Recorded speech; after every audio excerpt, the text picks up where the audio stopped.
nggak bisa. Jangan nutup diri. Ya sama juga demikian semisal jihad. Secara zahirnya sekarang kita sulit jihad. Padahal ya setiap hari mata kita melihat kezaliman Zionis Israel. Setiap hari kita orang kayak nggak bisa berbuat apa-apa. Ya kalau bicara kezaliman, bicara izul Islam wal muslimin, bicara tentang orang Islam terdolimi dan lain sebagainya, nyata Pak di depan mata. Tapi kita nggak bisa berbuat. Tapi nggak boleh kita menutup diri dari amal baik. Lah terus gimana? Niatkan. Niatkan. Dalam hadis Nabi bersabda, "Man lam yaghzu wa lam yuhaddits nafsahu bil ghazwi, mata mitatan jahiliyah." Wa fi riwayat At-Tabarani, "Mata ala syu'batin min nifaq." Barang siapa yang tidak pernah berperang dan tidak membisikkan dirinya untuk ikut berperang jihad di jalan Allah, ketika dia mati, maka mati membawa cabang kemunafikan. Mati membawa cabang kemunafikan. Maka niatlah. Nih, sama haji juga demikian. Sekarang alhamdulillah jamaah yang berangkat mudah-mudahan selamat insyaallah ya kan. Mudah-mudahan digampangkan di sana, yang informasinya agak dipersulit dan lain sebagainya, masuk Masjidil Haram aja antri, harus pakai barcode dan lain sebagainya. Walhasil mudah-mudahan digampangkan oleh Allah dan pahala disempurnakan oleh Allah. Pulang mereka selamat, membawa predikat hajjam mabrur, wa sa'yan masykur, wa dzamban maghfur, wa tijaratan lan tabur insyaallah. Nah, kita niatkan keinginan itu tetap ada. Niatkan supaya kita tetap dapat pahalanya minimal. Ya, dalam hadis disebutkan Nabi ketika pulang dari perang Tabuk, Nabi bersabda kepada para sahabat setelah pulang dari Tabuk, "Inna fil madinati aqwaman ma salaktum syi'ban wala habattum wadiyan illa kanu ma'akum habasahumul uzur." Sesungguhnya di kota Madinah banyak kaum orang-orang saudara-saudara kalian. Kalian tidak melewati satu jalanan, tidak menurunin satu lembah kecuali mereka bersama kalian di dalam pahala, sama pahalanya. Sahabatnya gimana ya Rasulullah? Habasahumul uzur. Mereka kepingin ikut perang tapi mereka uzur. Gak bisa ikut perang karena uzur. Istilahnya mereka gak ikut jihad tapi dapat pahala karena niat dan uzur tadi. Ini diantara keberuntungan dan rahman rahimnya Allah Subhanahu wa ta'ala. Maka banyakkan niat-niat yang baik. Terkhusus juga untuk menghidup-hidupkan ilmu dan pembahasan kita di setiap Ahad, malam Senin di yang pertama dan ketiga kalau nggak salah ya, di Ganjil insyaallah masih di dalam pembahasan fikih. Yang akhir dari pembahasan kita seingat saya waktu lalu adalah berbicara tentang ya kan waktu nggak tepat terus di jam itu, di waktu itu. Kadang-kadang ya sekarang alhamdulillah 12:30 ya. Kadang-kadang bisa juga dekat sama jam 1 bisa juga. Karena faktor waktu istirahat mau habis dipercepat. Nah itu nggak boleh itu Pak. Nggak ibadah nggak boleh dibuat main. Ya kan ya? Karena saya pernah dapetin gitu ya. Satu masjid saya lewatin, itu masjid di samping pasar. Udah adzan. Saya ya waktu itu nggak nengok jam gitu ya. Buru-buru saya karena saya mau khutbah. Padahal jarak lebih kurang 7 kilo, 10 kilo. 7 kilo, 10 kilo di jam macet. Dan ternyata saya sampai ke masjid yang saya khutbah 7 kilo, 8 kilo dari pasar itu baru adzan. Kok jauh kali bedanya lah kan gitu kan.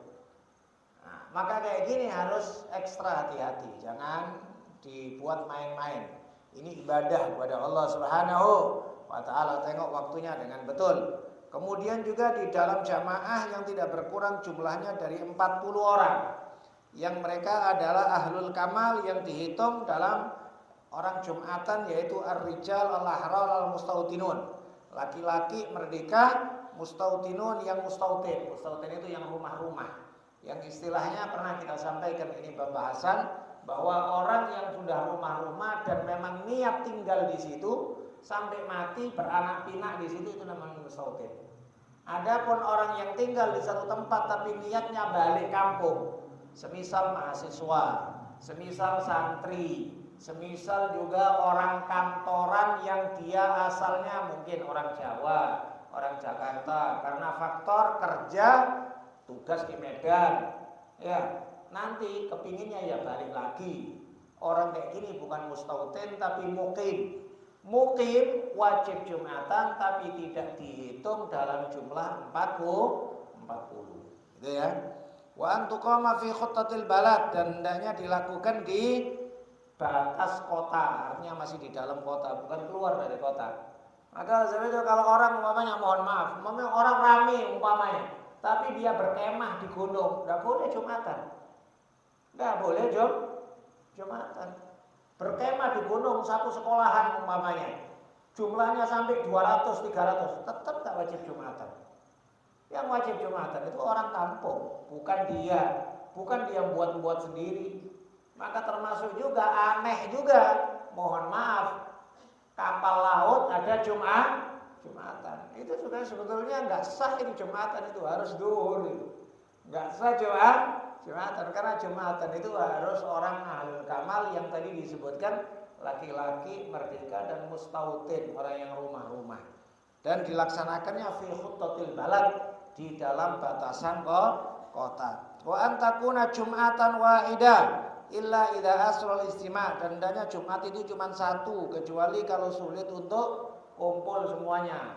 Maksudnya sulit kumpul, beda madhab, beda cara pandang, nggak jauh dari situ buat Jumatan lagi. Adapun buat masjid baru nggak ada masalah, berdekatan nggak ada masalah. Masalahnya buat Jumatan. Buat Jumat. Mohon maaf, mungkin yang pernah umroh, yang pernah haji, Masjid Nabawi. Sampai Masjid Nabawi ada Masjid Qomamah. Ada Masjid Qomamah. Depannya Masjid Qomamah ada Masjid Abu Bakar. Depannya Masjid Abu Bakar ada Masjid Ali. Agak jauh sana dikit, dekat Baqi, namanya ada Masjid Ijabah. Banyak ya, tapi Jumatan tetap satu. Jumatan tetap satu, maka tidak diperkenankan kemudian Jumatan berlebih dari hajat. Nah, hajat inilah yang perlu untuk digarisbawahi. Orang kadang-kadang sekarang ini seenaknya sendiri. Umpamanya mohon maaf, masjid lama masih kosong, kemudian buat masjid lagi. Buat masjidnya nggak ada masalah, tapi Jumatannya yang bermasalah. Itu ya. Ini tadi kita sampaikan, maka ta'addudul Jum'ah, berbilang-bilangannya Jumat itu dibolehkan dengan kadar hajat, Kalau nggak kadar hajat nggak boleh, haram. Yang sah mana? Ulama beda pendapat. Ada yang mengatakan yang pertama takbiratul ihram yang sah, ada juga yang mengatakan di mana yang paling banyak tokoh masyarakat itulah yang sah. Berarti kalau yang paling banyak tokoh masyarakat ya biasanya masjid lama gitu aja. Itu beda pendapatnya dalam urusan mana yang sah. Oleh sebab itu, misal contoh di Malaysia, Pak ya. Di Malaysia, Singapura, Brunei, itu enggak semua masjid Jumatan, Pak. Jadi masjid yang boleh Jumatan itu harus ada sijil istilahnya. Sudah harus ada izin dari pemerintah. Enggak semuanya boleh buat Jumatan. Untuk masjidnya boleh buat masjid. Ya, berdekatan enggak ada masalah. Apalagi di tengah masyarakat, boleh buat masjid kecil-kecil, boleh enggak apa-apa. Nah, kemudian wa taqdimul khutbataini qablaha, harus didahului dengan 2 khutbah sebelum sholat Jumat. Ini pernah kita sampaikan bahwa khutbah Jumat berbeda dengan khutbah-khutbah yang lain. Kalau khutbah-khutbah yang lain selesai sholatnya, khutbah Idul Fitri selesai sholat baru khutbah. Khutbah Idul Adha, selesai sholat Id baru khutbah. Khutbah gerhana matahari, gerhana bulan, sholat dulu baru khutbah. Tapi kalau Jumatan enggak, khutbah dulu baru apa tadi sholat. Khutbah dulu baru sholat. Ya, karena khutbah ini bimanzilatir rakaatain, dengan kadar 2 rakaat. Karenanya dengan kadar 2 rakaat maka disyaratkan juga hal-hal yang diwajibkan di dalam sholat, semisal suci dari hadas, semisal nutup aurat. Ya. Maka kalau khutbah Jumat nggak boleh khotib kentut, nggak boleh, Pak. Jadi kalau khutbah Jumat khotib harus nutup aurat. Kalau mohon maaf sarungnya koyak, nggak sah khutbah Jumatnya. Lagi khutbah kentut, batal. Ayo turun kok. Suruh ganti atau dia cepat wudhu, ngulang lagi khutbah. Berbeda dengan khutbah Idul Fitri, Idul Adha. Umpamanya saya khutbah Idul Fitri. Ya, setelah sholat kemudian khutbah. Di tengah-tengah khutbah perut mules, kentut, udah terusin aja nggak apa-apa. Nggak ada masalah. Ya. Sah khutbahnya, sah karena tidak disyaratkan suci dari hadas. Umpama khutbah Idul Fitri, khutbah Idul Adha, umpama ketahuan umpamanya sarung saya koyak di belakang. Tapi khutbah Id tidak apa-apa. Tapi kalau khutbah Jumat, umpama selesai khutbah saya turun mau sholat, kemudian mau garuk-garuk, lobang. Umpama ini lubangnya lumayan, ya kebuka berarti ngulang khutbah, Pak. Harus berani ngomong. Loh ini ibadah, Pak. Ibadah. Gak bisa bilang aku malu ibadah, gak ada Pak malu-malu. Sama dengan mohon maaf jadi imam sholat. Kalau batal ya batal, jangan pula kemudian kentut. Cemana malu lah awak. Tidak bisa Pak, ini ibadah kepada Allah ya. Batal keluar. Nah, 2 khutbah tersebut disebutkan rukunnya khutbah ada 5. 1, memuji kepada Allah Subhanahu wa taala di 2 khutbah pertama dan khutbah kedua. Nah, kemudian yang kedua salawat kepada Nabi Shallallahu Alaihi Wasallam di khutbah pertama dan khutbah kedua. Ya. Dan salawat kepada Nabi harus menyebut Nabi atau nama. Tidak boleh dengan domir. Domir itu ada kata ganti. Kadang sebagian khotib kurang perhatian. Dia menyebut sallallahu alaihi wa alaihi. Tidak boleh. Harus sallallahu ala sayyidina Muhammad, sallallahu ala sayyidina Nabi, sallallahu ala hadan Nabi. Boleh. Tapi kalau alaihi tidak boleh. Ya. Nah, rukun khutbah ini harus diingatkan sebetulnya, Pak. Berapa sering saya sampaikan, berapa banyak ustadz-ustadz, khotib-khotib penyampaiannya bagus, ya. Penyampaian bagus, tapi nggak perhatian rukun khutbah. Nggak perhatian rukun. Ya namanya rukun, Pak. Rukun itu kan harus dilakukan. Kalau nggak dilakukan nggak sah khutbahnya. Kalau khutbahnya nggak sah berarti jumatannya nggak sah juga. Kan gitu kan. Kemudian yang ketiga adalah wasiat dengan takwa.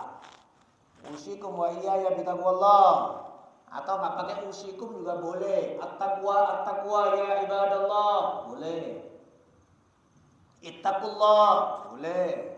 Yang penting ada wasiat dengan perintah takwa. 3 ini harus dilakukan di 2 khutbah. Khutbah pertama dan khutbah kedua. Khutbah pertama dan khutbah kedua. Apa 3 ini? Alhamdulillah. Salawat kepada Nabi, wasiat takwa. Di 2 khutbah. Nah, sampai dulu itu saya pernah buat edaran ke masjid-masjid. Saya buat pakai laminating. apa itu rukun-rukun khutbah. Karena kadang-kadang khotib nggak perhatian, jadi supaya BKM ngasih sama calon khotib, khotibnya dikasih. Oh iya, berarti kan perhatian kayak gitu Pak. Karena tidak jarang saya pernah dapetin gitu loh ya, masjid besar di kota Medan, penyampaiannya tadi bagus, tapi rukun khutbah nggak ada wasiat bertakwa. Yang sering terjadi wasiat bertakwa di khutbah kedua hilang, yang sering. Di khutbah kedua nggak ada wasiat takwa. Kemudian berikutnya yang keempat, wa yaqra ayatul Qur'an fi ihdahuma, membaca satu ayat dari Al-Qur'an. Ini insyaallah semuanya bacalah ya. Ya ayyuhalladzina amanu taqullaha atau apa? Atau juga di ayat yang di khutbah kedua kan ada innallaha wa malaikatahu yusholluna 'alan nabi. Itu juga ayat itu. Ya, innallaha ya'muru bil 'adli wal ihsan wa ita'i dzil qurba. Itu juga ayat itu. Insyaallah ini semuanya baca ini. Kemudian yang kelima wa yad'u lil mu'minin fi tsaniya minhuma. Doa untuk orang-orang mukmin. Misal Allahumma ighfir lil mu'minina wal mu'minat dan seterusnya. Dan wa yusharatu disyaratkan ayat khutbah qa'iman. Kalau khutbah harus berdiri. Enggak boleh khutbah duduk, enggak boleh. Berdiri. Mutatahhiran, dia punya suci. Suci dari hadas. Mastural aurat, tertutup aurat. Ya kita jelaskan ini tadi. Wa ayyajlisa bainal khutbataini, hendaknya dia duduk di antara dua khutbah. Ada duduknya. Enggak bisa satu khutbah. Ini khutbah ada tata caranya. Yaitu dua khutbah. Ya. Kalau umpamanya satu khutbah saja itu namanya ceramah, bukan khutbah itu namanya. Maka oleh sebab itu kadang sekarang afwan. Kadang ada beberapa daerah buat sholat Id khusus perempuan. Khusus gimana? Boleh apa enggak? Untuk sholatnya boleh, tapi khutbah enggak boleh. Khutbah itu khusus laki-laki, perempuan enggak boleh khutbah. Kayak adzan. Adzan perempuan enggak boleh. Perempuan tidak boleh ada. Antar perempuan salat jamaah, imamnya perempuan, makmumnya perempuan, musola khusus wanita boleh. Tapi adzan nggak boleh. Adzan itu ibadah khusus laki-laki. Khutbah juga demikian. Jadi kalau kepingin sholat Idul Fitri, Idul Adha khusus wanita, silakan sholat Id, tapi nggak boleh ada khutbah. Lah ngapain Ustaz nggak ada khutbah? Ceramah. Gimana ceramah? Ya nggak apa-apa kok berdiri, satu orang wanita berdiri ceramah biasa, tapi nggak boleh melakukan rukun-rukun khutbah. Nggak boleh pakai dua kali khutbah, ada duduk di antara dua khutbah, nggak boleh. Haram. Itu berarti melakukan ibadah yang dilarang. Dalam kaidah disebutkan at-talabbus bil ibadatil fasidah haramun. Melanjutkan ibadah, melakukan ibadah yang salah itu hukumnya haram. Melakukan ibadah yang salah itu hukumnya haram. Ini ibadah, bukan kok kemudian ibadah itu semaunya dia. Aku niat baik kok. Enggak semua niat baik, Pak, itu dikasih pahala. Ya, niat baik itu dikasih pahala kalau mencocoki dengan hukum syariat. Ya, kalau niat baik Pak, umpamanya kau mencuri tapi niat baik, gimana kira-kira Pak? Ya mencuri tetap mencuri Pak. Kau zina niat baik, ya Pak? Zina niat baik karena kasihan dia janda lama gitu. Enak mau gitu ya. Ya tetap haram. Enggak ada niat Pak. Niat baik namanya perkara haram tetap haram, nggak bisa berubah dengan sebab niat baik. Nah, kemudian tadi wa isma'uhuma arba'ina min ahli Jum'ah, dan memperdengarkan 40 orang dari ahli Jum'ah. Nah, harus 40 orang mendengarkan rukun-rukun khutbah. Maka di sini sering saya sampaikan, kadang-kadang sebagian, mudah-mudahan di masjid ini enggak. Kadang-kadang pernah kita dapetin beberapa masjid khotib naik, jumlah yang hadir belum 40. Jumlah yang hadir belum 40. Ya. Ya kan mestinya harus tetap khutbah. Masa pula masih nunggu orang? Mana ada ceritanya khotib nunggu orang. Tapi kesalahannya orang masyarakat dia terlambat. Gitu ya. Gimana? Ya udah khutbah aja. Tapi nanti sebelum duduk ulang lagi rukunnya.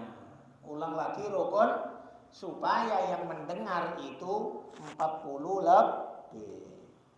Gitu ya. Maka khotib itu harus ngerti ilmu fikih, Pak. Imam itu harus ngerti ilmu fikih. Kemudian berikutnya wal muwalatu bainahuma. Muwalah itu berterusan antara dua khutbah. Antara dua khutbah. Wa kadzalika bainal khutbatayn wa bainas shalat. Demikian juga antara dua khutbah dengan antara salat. Ketika turun langsung. Nah, jarak para ulama mengatakan perkiraannya adalah 1 rakaat. Perkiraannya 1 rakaat, jangan lebih dari 1 rakaat antara khutbah dengan sholat. Maka umpamanya udah turun langsung qomat, Pak. Kadang-kadang ada sebagian masjid gara-gara mic-nya enggak hidup, dibetulin dulu mic-nya. Akhirnya sholatnya terlambat, tidak mualah, tidak berterusan antara khutbah dengan sholat. Lebih dari kadar 1 rakaat itu tidak sah. Suruh ngulang khutbah lagi yang kayak gitu itu. Udah. Wa min adabil Jum'ah. Kemudian bicara tentang adab Jumat. Adab Jumat sangat banyak. Adab Jumat sangat banyak. Hari Jumat itu adalah afdhalul ayyam. Hari Jumat itu adalah Idul Mukminin, Idul Fuqara wal Masakin. Hari Jumat itu adalah salah satu simbolisasi Yaumul Mazid, hari ditambahkannya anugerah oleh Allah Subhanahu wa taala kepada hamba-hambanya. Simbolisasi hari berjumpa dengan Allah Subhanahu wa taala. Sehingga disebutkan dalam sebuah riwayat kedekatan ahlul jannah ketika memandang kepada Allah dengan kadar kedekatan ketika Jumatan dengan khotib. Maka lebih mendekat kepada khotib. Hari Jumat.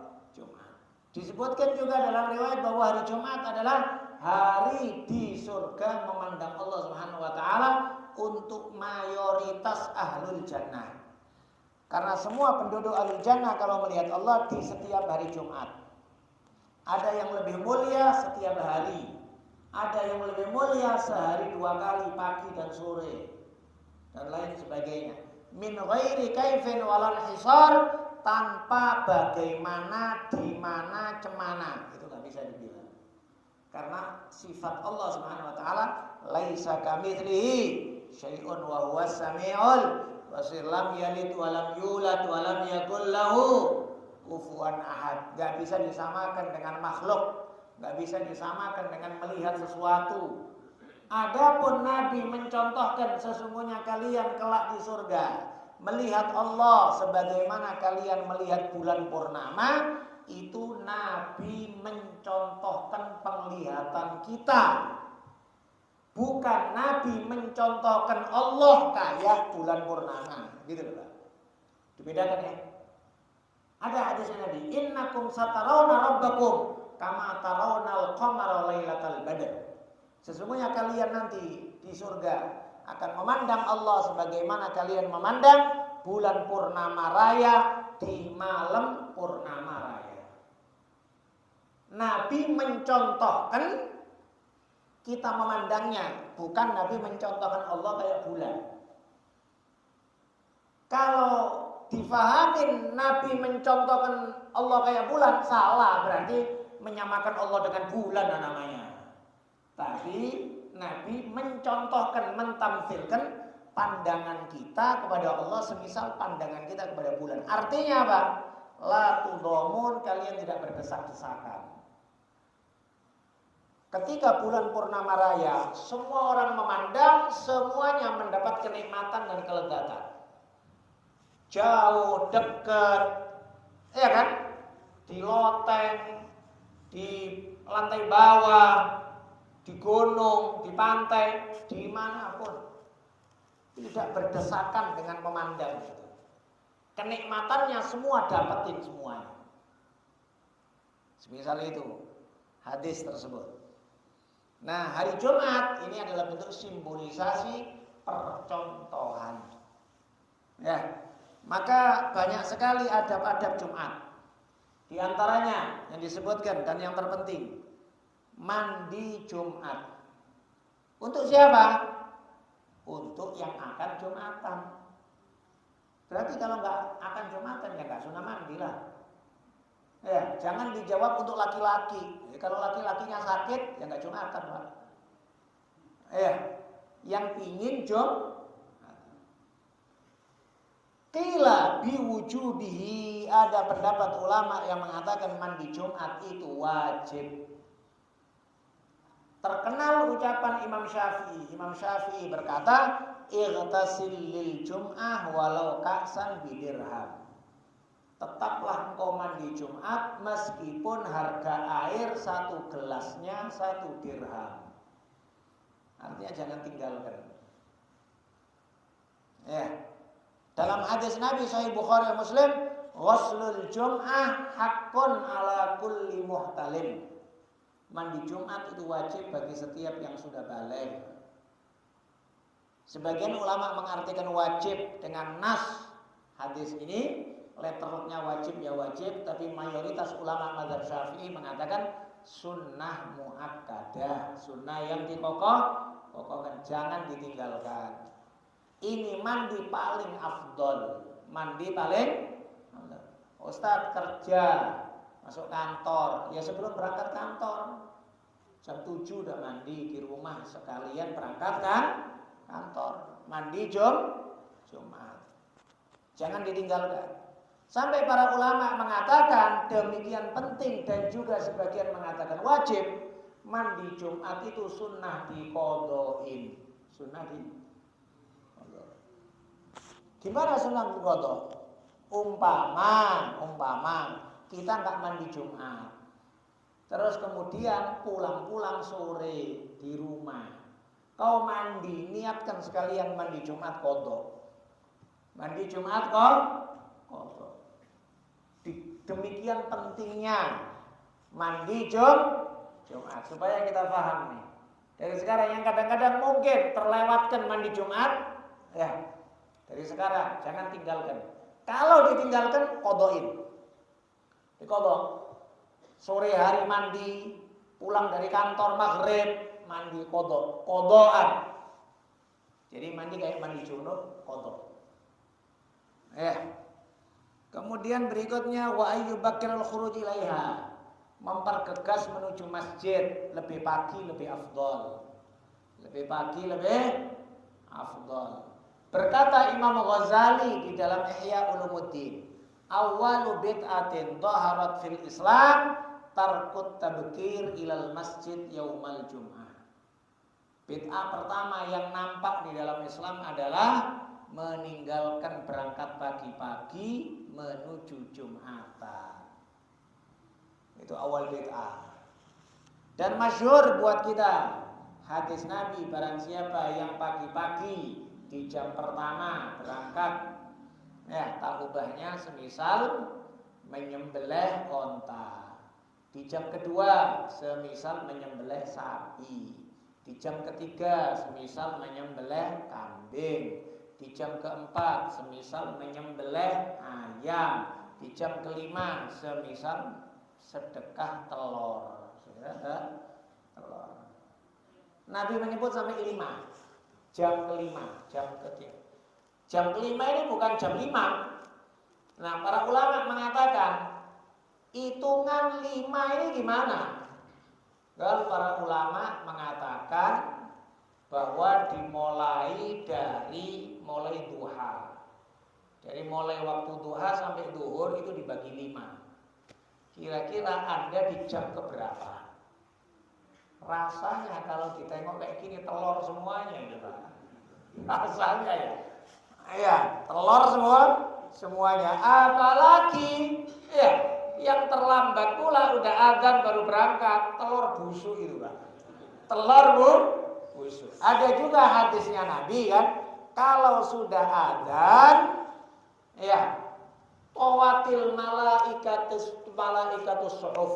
Malaikat sudah menutup buku catatan amal mereka. Wa yubadiruna qurbal mimbar. Mereka bergegas-gegas duduk di dekat mimbar. Kalau sudah azan, mereka bergegas untuk dekat mimbar. Loh, malaikat aja Pak tahu Pak. Karena dekat mimbar itu adalah simbolisasi memandang Allah Subhanahu wa taala di surga. Dekat sama khotib. Berarti kalau sudah azan datang nih orang, secara hukum fikih dia Jumatan, tapi nggak masuk buku catatan malaikat. Hadisnya jelas, malaikat nutup buku. Ketika azan malaikat sudah nutup. Lah kalau nutup buku berarti kan dari anggap sudah Pak. Iya kan? Nah, ini tadi supaya dijadikan kesungguhan ketika khutbah, ketika Jumatan. Kita sendiri bingung dengan matematikanya masyarakat. Kadang-kadang ada masyarakat dekat sama masjid. Bukan sekedar azan yang ditunggu, Pak. Nunggu komat, Pak. Lo udah datang ke masjid, kadang masih ngerokok di luar sana. Masih khutbah, ngerokok dia. Dia nggak tahu kalau perbuatan ini haram. Haram.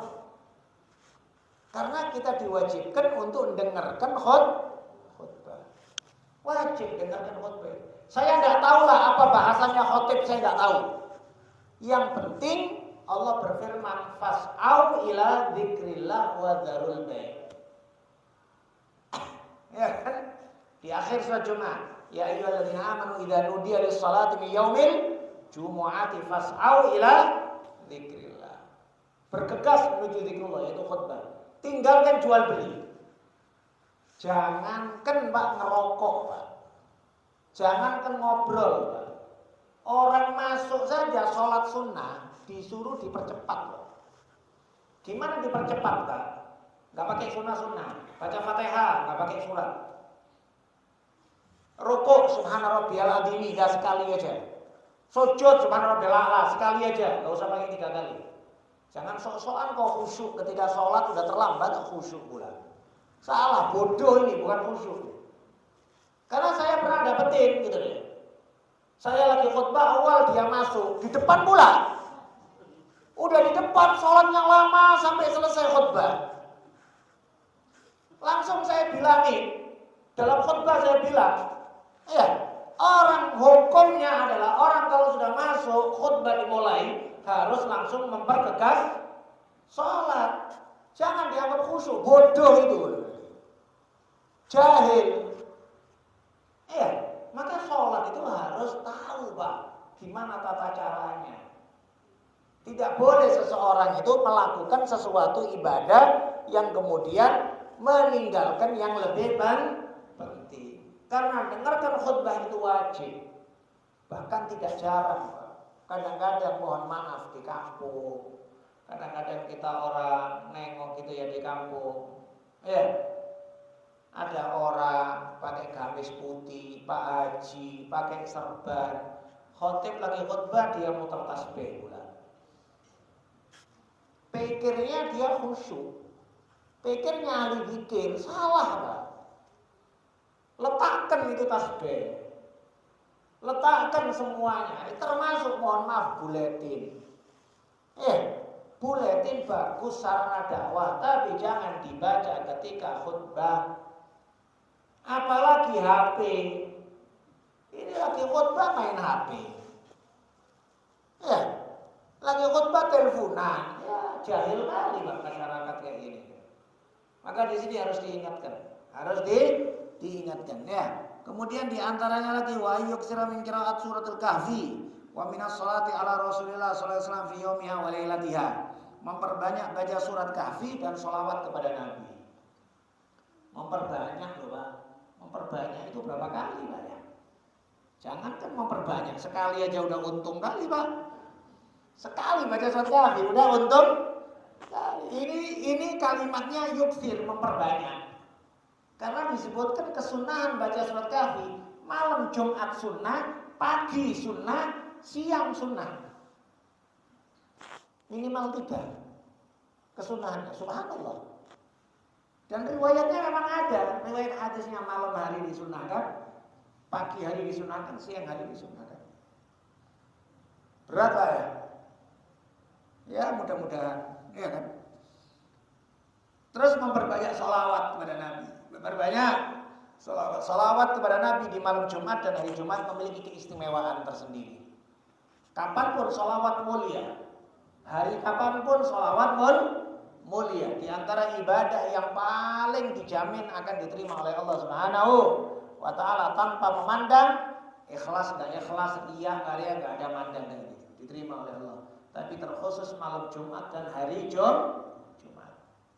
Al-Imam Abul Hasan Asyadzili beliau pernah mengatakan bahwa di antara tanda anak berbakti kepada orang tua adalah memperbanyak sholawat di malam Jumat. Memperbanyak sholawat di malam Jumat. Kenapa? Karena sholawat di malam Jumat secara khusus dilaporkan kepada Nabi. Secara umum kapanpun dilaporkan. Tapi disebutkan di hari-hari selain malam Jumat, hari Jumat, malaikat yang melaporkan kepada Nabi. Tapi kalau malam Jumat dan hari Jumat, suara kita sampai di barzahnya Nabi langsung. Ada riwayat yang kayak gitu, Pak. Maka memiliki keistimewaan sendiri, perbanyak sholawat. Kemudian berikutnya wa yastajib fi du'a fi jami'i nahariha raja'a musadafat sa'atul ijabah. Hendaknya dia bersungguh-sungguh di dalam doa di semua siang harinya. Karena ada hadis Nabi, ada satu waktu sa'ah mustajabah. Waktu yang diijabahin semua doa. Ini para ulama beda pendapat kapan waktunya. Ada yang mengatakan waktu istiwa, waktu matahari tepat di atas kepala. Berarti sebelum azan. Ada yang mengatakan antara azan dengan naiknya khotib ke atas mimbar. Ada juga yang mengatakan ketika khotib naik ke atas mimbar. Ada juga yang mengatakan ketika khotib duduk di antara dua khutbah. Ada juga yang mengatakan ketika khotib turun menuju sholat. Turun menuju, maka supaya kita pahami di waktu-waktu itu kita banyak doa. Kita banyak doa. Ya. Ada juga yang mengatakan, dan ini pendapat Sayyidah Fatimah, yaitu menjelang tenggelamnya matahari. Menjelang tenggelamnya matahari di hari Jumat. Itu waktu mustajab. Wa ayyaqra ba'da salam min salatul Jumat al-Fatihah wal Ikhlas ma'udzatain sab'an. Demikian juga disunahkan setelah salam dari sholat Jumat untuk membaca Fatihah 7 kali, surat Ikhlas 7 kali, Qul a'udzu birabbil falaq 7 kali, Qul a'udzu binanas 7 kali. Sebelum berubah posisi kaki. Sebelum berubah posisi kaki. Nah, itu sunnah itu. Disebutkan orang yang membaca ini, maka dia dijaga oleh Allah sampai Jumat depannya lagi. Dijaga sampai Jumat depannya lagi. Ini kadang jarang diamalkan. Kenapa? Karena kebiasaan kita, imam-imam kita, kadang bacaannya lambat. Kadang bacaannya lambat. Sehingga orang menganggap terlalu lama kalau baca. Padahal kalau baca sendiri cepatnya. Fatihah 7 kali, Qul huwallahu 7 kali, Qul a'udzu birabbil falaq 7 kali, Qul a'udzu binanas 7 kali. Sebelum berubahnya kaki dari tahiyat akhir. Ada beberapa riwayat-riwayat lain dalam doa-doa, semisal membaca itu 2 bait syair itu ilahi lastul firdausi ahla wala aqwa ala naril jahimi fahabli taubatan waghfir dunubi fa innaka ghafirudz dzambil azimi. Baca 5 kali. Disebut oleh Syekh Abdul Wahab Asy'arani, orang yang membaca 5 kali, 5 kali setiap salat Jumatan, insyaallah mati husnul khotimah. Matinya husnul khotimah. Ada juga riwayat supaya kaya. Baca apa? Ya Allahumma ya Ghani ya Hamid ya Mubdi'u ya Mu'id ya Rahimu ya Wadud aghnini bihalalika an haramik wa bi ta'atika am ma'siyatik wa bi fadlika amman siwak. 5 kali. Saya ulangi lagi. Allahumma ya Ghani ya Hamid ya Mubdi'u ya Mu'id ya Rahimu ya Wadud aghnini bihalalika an haramik wa bi ta'atika am maksiatik wa bi fadlika amman siwak. Baca 5 kali, insya Allah dicukupkan oleh Allah rizki yang diperlukan. Bahkan ada riwayat yang mengatakan antara Jumat sama Asar, kalau seseorang membaca doa ini 70 kali, 70 kali, lam tamdi alaihi jum'atun ukhra, tidak lewat Jumat berikutnya kecuali dia sudah jadi orang kaya. Jadi dia orang enak, Pak. Ya. Nah, amalkan ini, Pak, supaya jadi kaya semuanya. Iya kan ya? Enggak percaya, Ustaz. Ya gara-gara kok enggak percaya enggak kaya-kaya. Salah sendiri enggak percaya. Enggak percaya. Ya kan gitu kan ya? Kalau percaya dimudahkan rezeki oleh Allah Subhanahu wa taala. Permasalahan banyak orang sekarang karena orang sekarang itu kurang kuat percayanya. Kurang kuat kan? Percaya. Urusan doa coba-coba. Jangan coba-coba, Pak. Yakin. Nabi bersabda, "Ud'ullah wa antum muqinuna bil ijabah." Kalian doa kepada Allah, kalian yakin diijabahin oleh Allah. Kesalahan kita ini coba-coba. Doa dalam hati kira-kira dikabulkan enggak ya? Berat rasanya ini. Ya, kau sendiri yang laku, Pak. Ya gara-gara kau laku. Mohon maaf, saya ambil satu hadis yang terakhir dalam kitab Azkar Nawawi, disebutkan dari Sayyidina Tariq, seorang tabi'in. Dia datang terburu-buru ke tempat Sayyidina Abu Darda. Dia mengatakan, "Wahai Abu Darda, rumahmu terbakar. Rumahmu terbakar." Abu Darda mengatakan, waktu dikabarin itu, "Rumahku tidak akan terbakar. Rumahku tidak akan terbakar." Abu Darda, aku melihat dengan mata kepalaku sendiri. Sebelah rumahmu, kampungmu terjadi kebakaran yang sangat dahsyat. Cepat kau selamatkan rumahmu. Abu Darda dengan tenang mengatakan, "Aku yakin rumahku gak terbakar." Loh, aku melihat loh. Dari mana kau yakin? Ayo kita lihat. Dilihat betul. Rumah sekitarnya Abu Darda terbakar, rumahnya Abu Darda tidak. Abu Darda ini sahabat. Bertanya Sayyidina Tariq ini, seorang tabi'in, "Dari mana Anda yakin kalau Anda rumah Anda enggak terbakar?" Abu Darda mengatakan, "Sungguh aku mendengar Rasulullah bersabda, barang siapa yang membaca doa ini, maka dia tidak akan melihat sesuatu yang menyakitkan di dalam hartanya dan keluarganya pada hari tersebut." Dan aku tadi pagi sudah baca. Ya, yaitu doa Allahumma anta rabbi. Setelah doa itu di dalam Allahumma anta rabbi anta khalaqtani wa ana 'abduka wa ana 'abduka wa salatu adina syu'asana aqulu laka ni'matika Allahumma anta rabbi la ilaha illa anta alaika tawakkaltu wa anta rabbul 'arsyil 'azim masyaallah kan wa lam yasha lam yakun wa la haula wa la quwwata illa billahil 'aliyyil 'azim a'lamu anna Allah 'ala kulli syai'in qadir wa anna Allah qad ahata bi kulli syai'in ilma. Itu ada di Wirdul Latif. Ada di Wirdul Latif. Itu hadisnya sahih. Ya, disebutkan di dalam kitab Azkar. Ya, itu orang yang membaca ini maka pada hari itu tidak melihat sesuatu yang menyakitkan baik dalam keluarganya atau hartanya. Ini yang mau saya bahas adalah gimana keyakinannya Abu Darda, gitu loh. Yakin kali Abu Darda. Aku tadi udah baca. Enggak akan melihat aku. Nah, sekarang yang kurang, Pak, kita yakin ini tadi, Pak. Ya, kita disuruh oleh Nabi kalau doa yakin. Sedangkan kita kadang-kadang itu tadi dikabulkan kayak berat rasanya. Allah, ya gitu ya, salah sendiri. Ya, mudah-mudahan diberkahi oleh Allah Subhanahu wa taala. Insyaallah kita lanjutkan pada majelis-majelis yang akan datang. Kita akhirin Al-Fatihah. Bismillahirrahmanirrahim. Ar-Rahmanir-Rahim.